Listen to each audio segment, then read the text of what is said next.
Bonjour à tous, s'il tarde un peu en France, le printemps ici est déjà arrivé. Bienvenue en Catalogne pour la 42e édition du Rallye d'Espagne. Un rallye remporté l'an passé par Sébastien Loeb, le tout nouveau leader du championnat du monde qui sera bien évidemment le grand favori. Mais l'attraction, ce seront les deux pilotes espagnols qui l'accompagnent au sein du team Chronos, Chevy Ponce et Dani Sordo, les chouchous du public. Tout de suite, le résumé de la première étape de ce Rallye d'Espagne. Il est le tenant du titre ici en Espagne, champion du monde en 2004 et en 2005. En tête du championnat 2006, Sébastien Loeb, c'est le favori de cette 42e édition du Rallye de Catalogne. Parmi ses principaux rivaux, il y a Peter Solberg. Le Norvégien n'est pas un spécialiste du goudron, mais sa performance au récent Rallye du Mexique prouve que son Impreza fonctionne de mieux en mieux. Marcus Gronholm a déjà remporté 2 courses cette saison, dont le Monte Carlo. La toute première victoire de sa carrière sur asphalte. Très à l'aise sur une nouvelle Focus compétitive, Sébastien Loeb devra le surveiller. Marco Martin s'est imposé ici en 2004, il faut s'en rappeler. C'était sur une Ford. On a notre chance car la Focus est bien conçue pour l'asphalte. Mikko Hirvonen, coéquipier de Marcus Gronholm, est également un candidat à la victoire. Enfin ici en Catalogne, les Espagnols sont traditionnellement très bien placés. Ils sont 2 à pouvoir prétendre jouer les premiers rôles. Chevy Ponce qui dispose de la même voiture que Sébastien Loeb et Dani Sordo, le grand espoir sur une Citroën Xara 2005.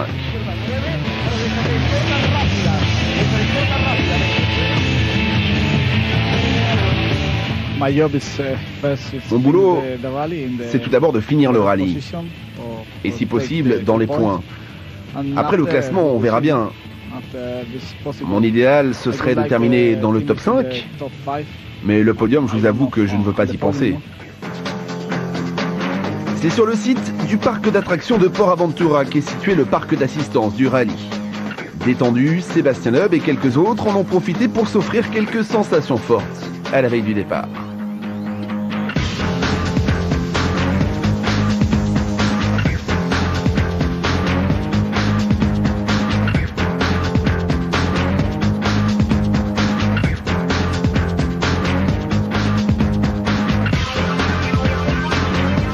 Très proche du champion du monde, Dani Sordo écoute avec attention ses conseils.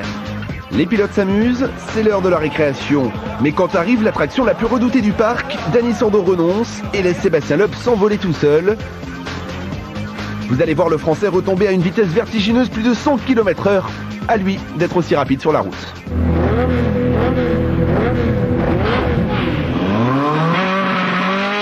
Il est justement le premier à s'élancer en tant que leader du championnat du monde.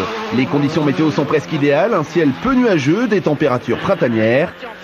Au programme de cette première journée si spéciale et pour commencer une route étroite et tortueuse dont le revêtement est assez inégal. Sur gauche 80 mètres, gauche 140 plus, ouvre et ferme 140 moins. 100 mètres, attention, droite 80 plus, seul long. Et gauche 130 pour Milon. Le Français aurait aimé prendre la tête, mais il échoue pour 6 secondes. À l'arrivée de cette première spéciale, il se plaint d'un manque de feeling avec sa voiture. Le meilleur temps est signé Marcus Gronholm. Le Finlandais saute sur l'occasion de s'emparer du commandement. Et pour le coup, lui est enchanté par les performances de sa Ford. Marcus, quel bon départ! Vous avez 6 secondes d'avance sur Sébastien. Ouais, quelle bonne voiture, vraiment parfaite. C'est un plaisir de la conduire. Et j'espère vraiment que ça va durer pendant tout le rallye. Une seule sortie de route à signaler sur ce premier chrono, celle de Gareth McHale. L'Irlandais, grande surprise au Mexique puisqu'il s'était emparé de la 6e place du classement final, ne fait pas long feu sur les routes espagnoles. Il part d'entrer à la faute.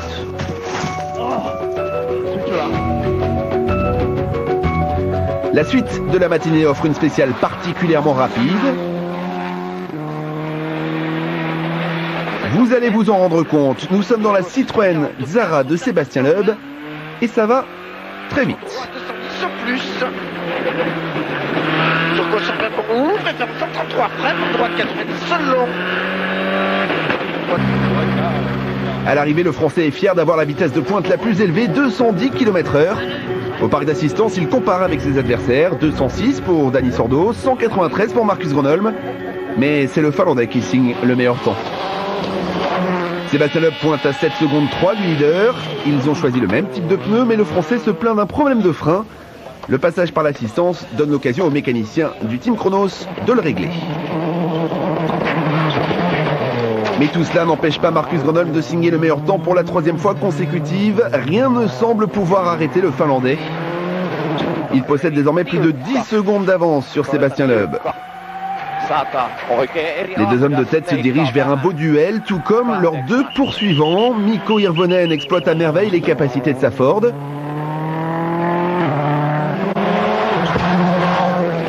Tandis que Dani Sordo attaque, après 3 spéciales, 3 dixièmes de seconde seulement les séparent. Mais l'Espagnol prend le dessus dès la spéciale suivante, la 4e, 24 km, qui lui permettent de devancer Mikko Hirvonen de 2 secondes 6 et de s'emparer de la 3e place du général. Sébastien Loeb met un terme à la domination de Marcus Gronholm en signant le meilleur temps, mais le Finlandais garde la tête avec 9 secondes 3 d'avance. Chez Kronos, le dernier pilote, Chevy Ponce, est également très bien placé puisqu'il occupe la 5e place provisoire.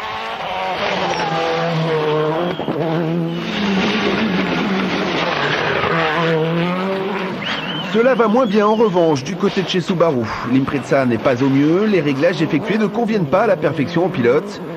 Résultat, Peter Solberg compte déjà plus d'1 minute de retard sur la tête de la course, il ne pointe qu'en 6e position. Ses coéquipiers Stéphane Sarrazin et Chris Atkinson sont 9e et 11e.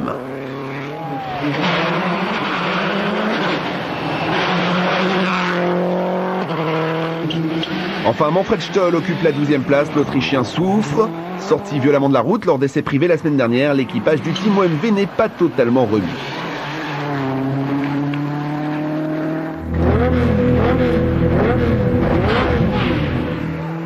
Les deux pilotes Ford entretiennent de belles chances de succès, mais dans la spéciale 5, tout s'écroule.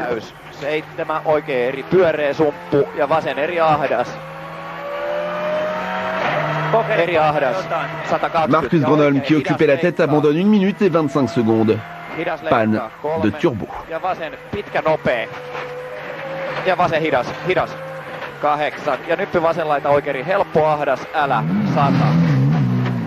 Marcus, que se passe-t-il ? Eh bien, je n'ai plus de turbo, le moteur ne répond plus normalement. Il faut absolument vérifier ça à l'assistance. Le Finlandais est contraint de jouer les mécaniciens sur le parcours de liaison pour limiter au mieux les dégâts. Ford ne pourra même pas essayer de se racheter avec Mikko Hirvonen. Le jeune Finlandais est victime du même problème, au même moment, au même endroit. Il perd lui encore plus de temps. La Focus 2006 a beau être toute neuve, sa fiabilité n'est pas encore totale.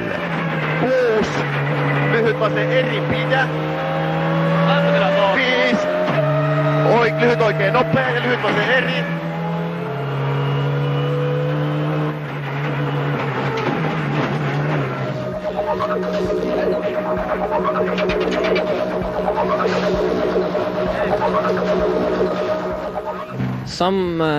Nous avons un problème de turbo, je pense. La voiture a perdu sa puissance. Tout le reste fonctionne, mais il manque de la puissance.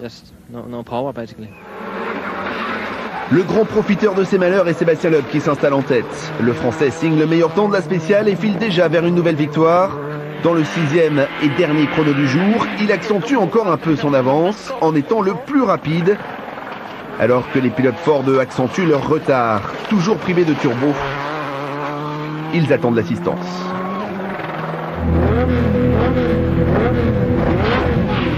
C'est maintenant l'occasion de faire connaissance avec un jeune équipage prometteur, Julien Pressac et Gilles de Turckheim. Retenez bien leur nom. Ils disposent d'une C2 Super 1600 et participent au championnat du monde junior. Donc, je suis Julien Pressac, j'ai 26 ans. C'est ma première saison en JWRC. Mon premier rallye, mes premières spéciales aujourd'hui, donc une grande journée. Donc Gilles de Turckheim, copilote de Julien Pressac depuis cette saison. Deuxième rallye en mondial et donc première fois sur la Super 1600 avec Julien. Après une journée de course, la satisfaction est déjà au rendez-vous. Le but de la journée et le but de week-end de toute façon, et quasiment le but de la saison, c'est d'apprendre et d'essayer de se rapprocher évidemment des meilleurs temps à chaque fois. Mais mon but personnel est d'essayer de rester sur la route, faire tous les kilomètres. J'ai besoin de faire tous les kilomètres pour avoir de l'expérience. Donc surtout ne pas partir à la faute. Alors un mot sur cette voiture, depuis le début de la saison, vous avez déjà travaillé avec un petit peu, mais ça marche bien, c'est sympa. C'est évidemment une très très bonne auto. C'est ce que je disais à Gilles sur un des routiers aujourd'hui. Je dis c'est vraiment comme un rêve parce que je suivais ces voitures-là l'année dernière via la presse, via la télé. Et quand on regarde dans le rétro, on voit les petites bandes rouges, les petites bandes jaunes, etc. Je suis dans la voiture que je regardais avec tant d'envie l'année dernière, donc c'est absolument géant. Loin d'être ridicule, Julien Pressac se classe 19e de cette première journée, 3e des juniors. À la 15e place, Gilles Panizzi ne parvient pas à trouver un bon feeling avec sa Skoda du team Red Bull. Souci de réglage et d'efficacité, le Français est frustré. Il y a des choses qui me satisfont, qui sont pas superbes, mais il est aussi probable que je ne sois pas capable de conduire cette voiture et je ne peux pas non plus me permettre de toujours critiquer cette voiture. Et j'ai un très mauvais feeling avec, ça c'est certain. Je pense que c'est pas du tout le type de réglage que je souhaite avoir pour rouler vite sur l'asphalte. Maintenant, je suis peut-être aussi moi-même pas capable de la conduire, mieux que ça. Plus de 5 minutes de perdu pour Mikko Hirvonen, le Finlandais est 14e. Si sa Ford devrait être réparée, son objectif désormais sera juste d'essayer d'entrer dans les points. François Duval se bat comme un diable au volant d'une Skoda du Team First. Difficile pour lui d'atteindre les performances de l'an passé. Il avait terminé 2e ici même. Il occupe la 9e place et se plaint d'un problème de frein. 2 minutes et 33 secondes de retard sur Sébastien Loeb pour Marcus Grönholm. Il ne lui est plus possible de s'imposer. Marcus, c'est une terrible fin de journée. Quel a été le problème ? Un souci avec le turbo. J'ai commencé à perdre de la puissance dans la 5e spéciale. J'ai eu un problème d'alimentation après environ 7 km. C'était devenu difficile de rouler vite. On a perdu beaucoup de temps. Problème de frein en début de course. Mauvais choix de pneus par la suite. La journée de Peter Solberg est à l'image de celle de tous les pilotes Subaru. Difficile. Le Norvégien occupe la 5e place, mais il est bien loin d'être en mesure de se bagarrer avec les hommes de tête. Chris Atkinson est 8e, juste derrière Stéphane Sarrazin. On a beaucoup changé les réglages, on n'arrive pas à trouver le grip, la voiture glisse beaucoup, donc voilà, c'est pas facile. Et là, on a un peu évolué ce soir. Ça me donnait plus confiance déjà. Et on a un petit souci, donc on verra demain. Jan Kopecky est étonnant. Le pilote de l'équipe Skoda République tchèque occupe la 6e place.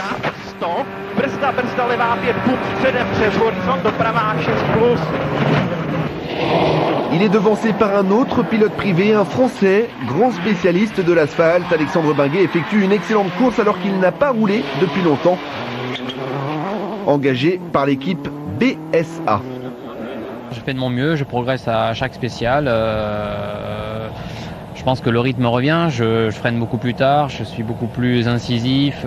Mon pilotage revient, mais c'est vrai qu'on se bat contre des équipes qui sont très très fortes, ils font beaucoup d'essais et tout ça mis bout à bout, ça fait qu'ils vont vraiment très vite. Et pour nous, c'est dur de suivre le rythme, mais néanmoins, je pense qu'on a une grosse marge de progression encore, donc ça c'est encourageant. Xavi Pons s'était monté sur le podium l'an passé. Il pourrait bien en être de même cette année puisque le Catalan occupe la 3e place. Le coéquipier de Sébastien Loeb adore cette épreuve. Ses supporters sont nombreux. Ses temps excellents.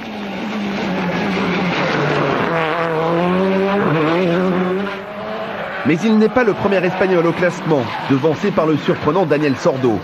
Sur une Xara 2005 du Team Chronos, il ne commet pas d'erreur. En cette fin de journée, son retard sur Sébastien Loeb n'est que de 27 secondes 3. Excellente journée pour moi, c'est vraiment parfait. Nous sommes 2e du rallye, je ne l'aurais jamais imaginé. Bien sûr, le proverbe le dit, il ne faut pas vendre la peau de l'ours avant de l'avoir tué. Mais Sébastien Loeb a toutes les chances de s'imposer ici comme l'an dernier.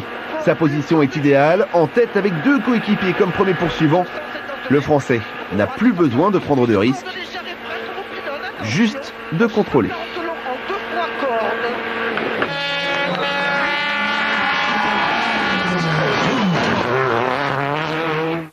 malheureusement pour Marcus, il a eu un souci et donc on peut pas se battre. C'était sympa parce que je pense que c'était une belle bagarre qui s'annonçait. Mais bon, je vais pas me plaindre, je suis en tête de la course, c'est le plus important. Le classement de cette première journée, 27 secondes d'avance pour Sébastien Loeb sur Dani Sordo. Xavier Ponce est 3e. Loin derrière, Peter Solberg est menacé par Alexandre Benguet et Yann Kopecky. Stéphane Sarrazin est 7e. François Duval 9e, Gilles Panizzi 15e.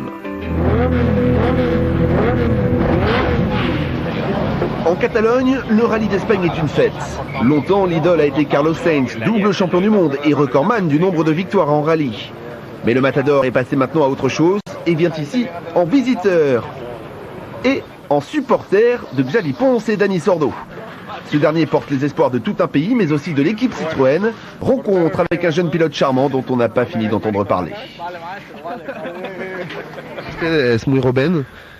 Vous êtes très jeune et tout le monde pense que vous allez devenir un très grand champion. Est-ce que vous avez conscience de cela ? Oui, c'est sûr. Mais je débute tout juste. C'est dur, vous savez, de devenir un grand champion. Mais je vais tout faire pour et continuer d'acquérir de l'expérience. En quoi être dans la même équipe que Sébastien Loeb vous est profitable ? Mais pour moi, c'est la possibilité de lui demander des conseils. Être dans son équipe, c'est un rêve. Côtoyer le meilleur pilote, c'est une vraie chance.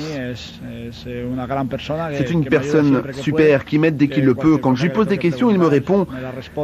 Vous savez, Sébastien Loeb est d'un contact très facile. C'est très agréable de le côtoyer. Vous l'avez vu, ce rallye est une vraie fête ici en Espagne, mais la fête a été endeuillée malheureusement ce matin par un accident au cours de la deuxième spéciale. L'équipage numéro 53 qui participe au championnat du monde junior est sorti de la route. Quelques instants plus tard, la voiture qui suivait, la numéro 54, est sortie de la route au même endroit et est venue percuter Jörg Bastuk, le copilote de l'allemand Aaron Burkhardt. Les médecins sont intervenus mais n'ont pas pu sauver Jörg Bastuk, 36 ans, qui est donc décédé. Les organisateurs ont décidé de maintenir le rallye, la course continue, mais la cérémonie de remise des prix, elle, n'aura pas lieu.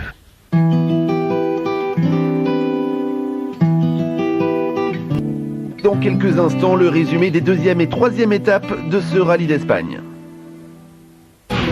Nous sommes de retour en Catalogne, 6 spéciales au programme de la deuxième journée de ce rallye d'Espagne. Une mise en jambe de 11 km 500 pour commencer. 3 pilotes se partagent les meilleurs temps au 10e près. Nico Hirvonen, Marcus Grönholm et François Duval. Au classement général, ce sont toujours 3 Citroën en tête, les 3 Xara du team Chronos.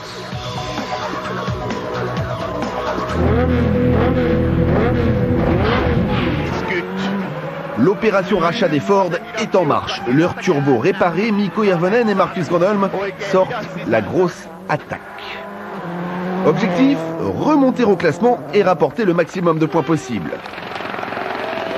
Si le double champion du monde finlandais signe le meilleur temps, Sébastien Loeb est loin d'avoir baissé le rythme. Confortablement installé en tête du rallye, la victoire sera au bout s'il ne commet pas d'erreur. Il continue de rouler vite, très vite. 250 mètres, ciel pour Cauchy, puis sur Dany. 150 mètres, attention piège, ciel freine beaucoup pour 80 mètres, droite 140 concours. 200 mètres, ciel pour Coche à Concorde. Et droite 150 corps de jette. 100 mètres, droite 130 plus 1000 corps de déleste fort. Et gauche 140 moins de corde. 100 mètres, attention. Droite 100 mètres plus corde légère. Et gauche 110 plus Milon. Sur droite à Concorde. Parmi les bonnes surprises de ce rallye d'Espagne, il y a ce jeune Tchèque. Yann Kopecky est engagé au volant d'une Skoda privée.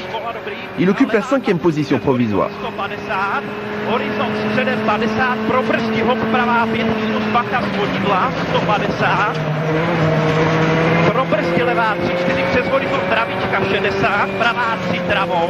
Juste devant lui, Alexandre Benguet continue d'impressionner. 4e à la mi-journée, le Français avoue se sentir de plus en plus à l'aise.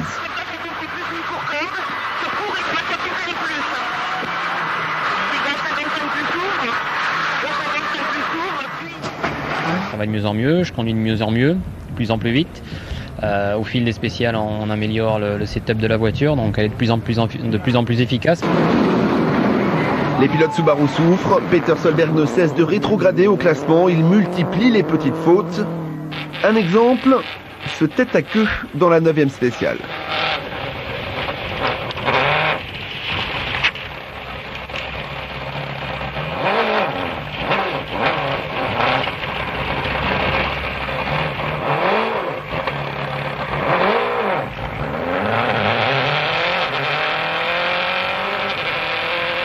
À la mi-journée, Sébastien Loeb a augmenté son avance en tête de l'épreuve. Dani Sordo pointe maintenant à 38 secondes.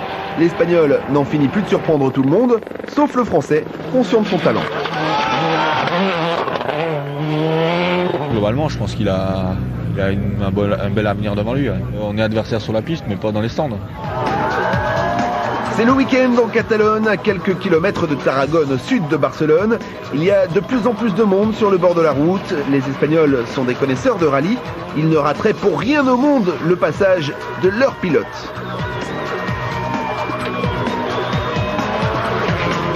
Malheureusement, 3e du général, Xavi Pons perd tous ses espoirs de podium dans un virage dans la 10e spéciale. Il sort de la route.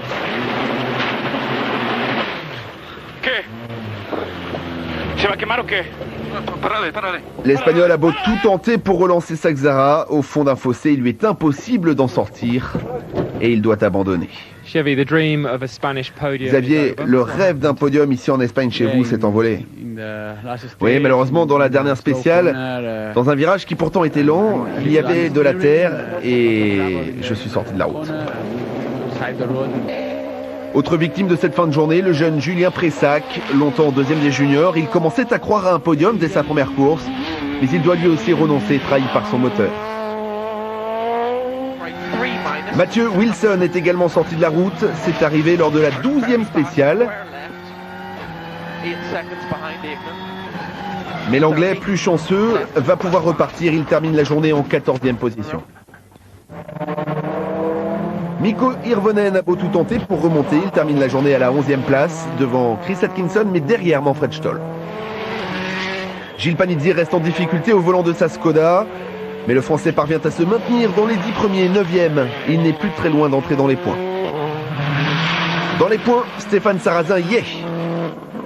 Mais comme ses coéquipiers, il n'est pas aussi à l'aise que l'an dernier, il se plaint du comportement de sa Subaru. Frustré de ne pas pouvoir mieux faire, il en profite pour réfléchir aux modifications qui pourraient être apportées à la voiture d'ici le Tour de Corse. Au 5e et 6e rang de Skoda, la mieux placée est celle de Yann Kopecky qui résiste. Il devance François Duval. Aujourd'hui ça s'est mieux passé qu'hier, on a eu moins de soucis de frein et on a changé quelques trucs sur la voiture, mais c'est pas encore parfait. On a surtout durci un peu nos pneumatiques, on a pris des gommes plus dures et là la voiture se comporte déjà beaucoup mieux, donc demain on essaiera de ne pas faire la même erreur, partir trop tente. Et bon, là maintenant on est 6e, on a repassé les 2 Subaru, mais bon, on est encore loin de faire les temps des premiers, donc il va falloir travailler un peu pour la Corse. Marcus Gronholm a pris exemple sur Sébastien Loeb au Monte Carlo. Il s'est lancé corps et âme dans une fabuleuse remontée et il occupe la 4e place. Peu aurait parié sur Alexandre Binguet, mais le Français est bien 3e. Menacé par le Finlandais, il lui sera difficile de défendre cette position, mais finir au pied du podium serait un résultat idéal.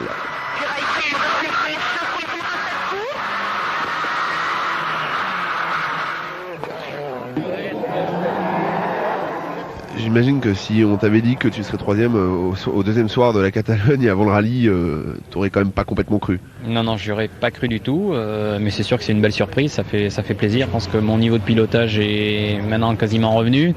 Je m'améliore de spécial en spécial, j'améliore le comportement de la voiture aussi sur ces routes-là, donc ça c'est bien, ça va dans le bon sens.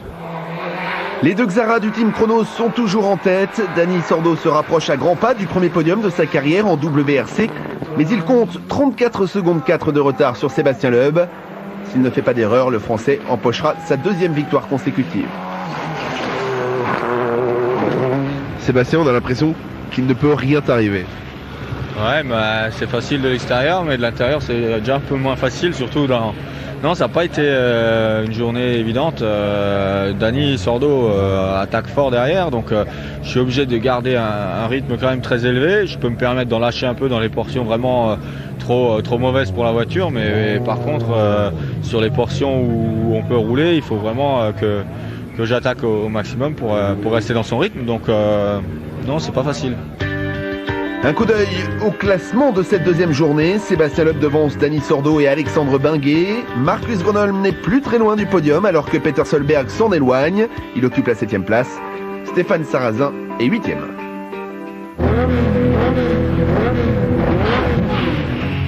Quatre spéciales, soit près d'une centaine de kilomètres à parcourir face au chrono. C'est le programme de cette dernière journée du Rallye d'Espagne. Le passage à l'heure d'été a fait perdre 1 heure de sommeil aux concurrents. C'est dans la nuit noire que les premiers s'élancent. Mais quand Marcus Gronholm prend la route, le soleil s'est levé et promet d'illuminer cette 3e étape. Le Finlandais veut achever en beauté sa remontée. Difficile pour lui de revenir sur Sébastien Loeb et Dani Sordo. Mais il peut espérer monter sur la 3e marche du podium. 4 secondes seulement le séparent d'Alexandre Benguet.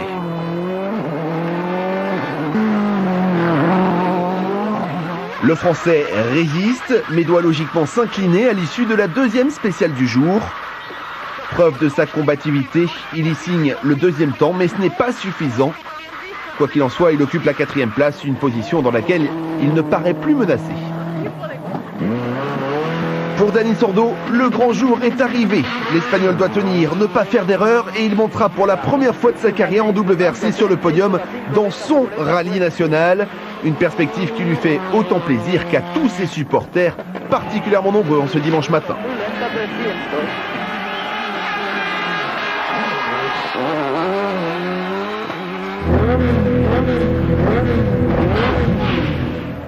Le mauvais souvenir des pannes de turbo du premier jour s'efface petit à petit. Marcus Gronholm a récupéré la 3e place. Il devrait monter sur le podium et limiter les dégâts au championnat du monde par rapport à son principal rival, Sébastien Loeb. Combatif, le Finlandais signe le meilleur temps dans chacune des 4 spéciales de cette journée. Et dans la 3e, c'est son coéquipier Mikko Hirvonen qui s'empare du 2e temps. Sa remontée est loin d'être aussi spectaculaire, mais il est 9e à l'arrivée. Gilles Panizzi n'a pas pris beaucoup de plaisir au volant d'une Skoda avec laquelle il ne se sent pas au mieux, mais il s'est accroché et termine à la 10e place de l'épreuve. Son avenir au sein de l'équipe d'Armin Schwartz est malgré tout de plus en plus incertain. Et il faut regarder les choses comme elles sont. Hein. Quand tu passes ton temps en rallye à tourner en rond, à chercher des réglages, etc., machin, tu manques un petit peu malheureusement de confiance, de maturité. Tout le monde se cherche, donc à la fin, je veux dire, il n'y a pas de surprise que tu sois 9e ou 11e ou je sais pas quoi. Ça change pas grand-chose. On a encore voulu améliorer le comportement, on l'a dégradé tout à l'heure. Bon, on finit un peu comme on peut, donc voilà, ça fait partie du jeu.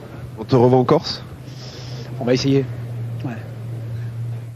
Au 7e et 8e rang, 2 Subaru. Un résultat bien décevant pour une équipe officielle qui prétend à beaucoup mieux.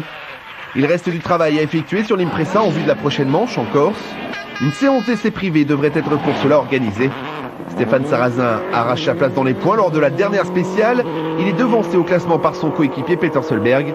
Le Français est un peu frustré à l'arrivée. On sait à peu près où est le problème et on va essayer de le régler pour la Corse. On va faire une séance d'essai, je pense, et ça devrait être beaucoup mieux, c'est sûr. Et puis les routes nous conviendront mieux là-bas parce qu'il y a plus de grippe générale. Donc on va vraiment bosser pour se battre devant en Corse.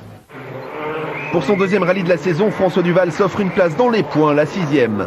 Un beau résultat pour le Team First, comme pour le Belge qui était monté sur le podium ici même l'an dernier avec une Xara.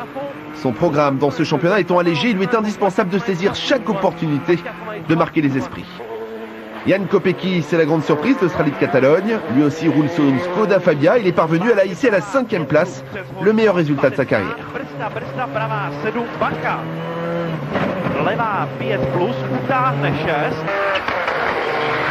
Autre résultat tout autant inattendu qu'exceptionnel, la 4e place finale du Français Alexandre Benguet. Sur une Peugeot 307 mise à sa disposition par l'équipe BSA, il en a profité pour rappeler qu'il est un pilote plein de talent qui mérite sa place en championnat du monde. Il sera en Corse dans 15 jours pour essayer d'y faire aussi bien. On a peu d'opportunités, donc il faut essayer de bien les saisir. Ce week-end s'est bien passé, et maintenant l'objectif il est déjà en Corse et on va essayer de faire une belle course là-bas aussi. C'est donc à la 3e place que s'achève la remontée de Marcus Gronholm. Le Finlandais limite parfaitement les dégâts au championnat puisqu'il empoche 6 points. Sa Ford est performante, elle sera forcément dangereuse en Corse.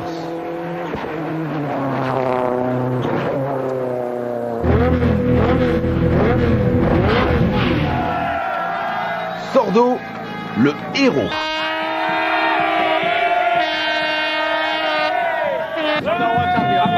Il n'a que 22 ans et c'est leur nouveau chouchou. Le remplaçant de Carlos Sainz dans le cœur des Espagnols a tenu bon. Il monte sur la deuxième marche du podium. Champion du monde junior l'an passé, il est le grand espoir du rallye mondial. Son talent est évident. Il n'a pas fini de surprendre.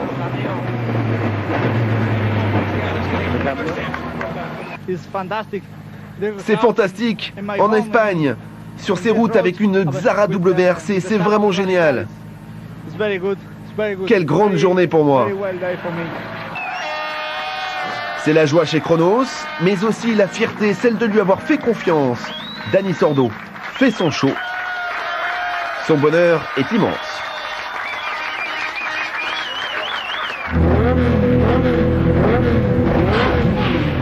Sébastien Loeb est à sa place, la première pour la deuxième fois d'affilée. 15 jours après s'être imposé au Mexique, Sébastien Loeb s'offre donc une nouvelle victoire et rapporte à l'équipe Chronos son premier doublé. Un succès qui lui permet de consolider sa domination au championnat du monde des pilotes.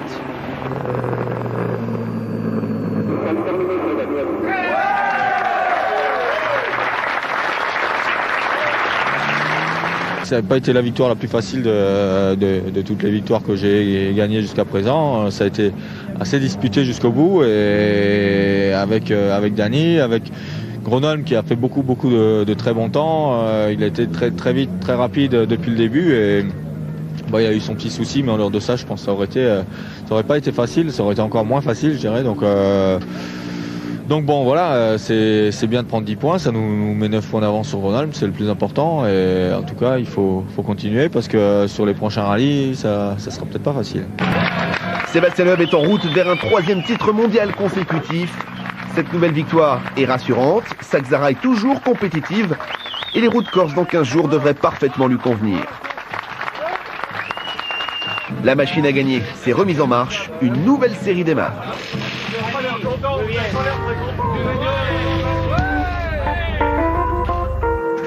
Mais c'est une victoire fêtée avec retenue. En guise de podium, 1 minute de silence en hommage à Jörg Bastuk, copilote allemand décédé accidentellement lors de la première journée. Le classement final de ce rallye d'Espagne, 4 Français dans les 10 premiers, Sébastien Loeb, vainqueur, Alexandre Barguet 4e, Stéphane Sarrazin 8e, enfin Gilles Panizzi 10e.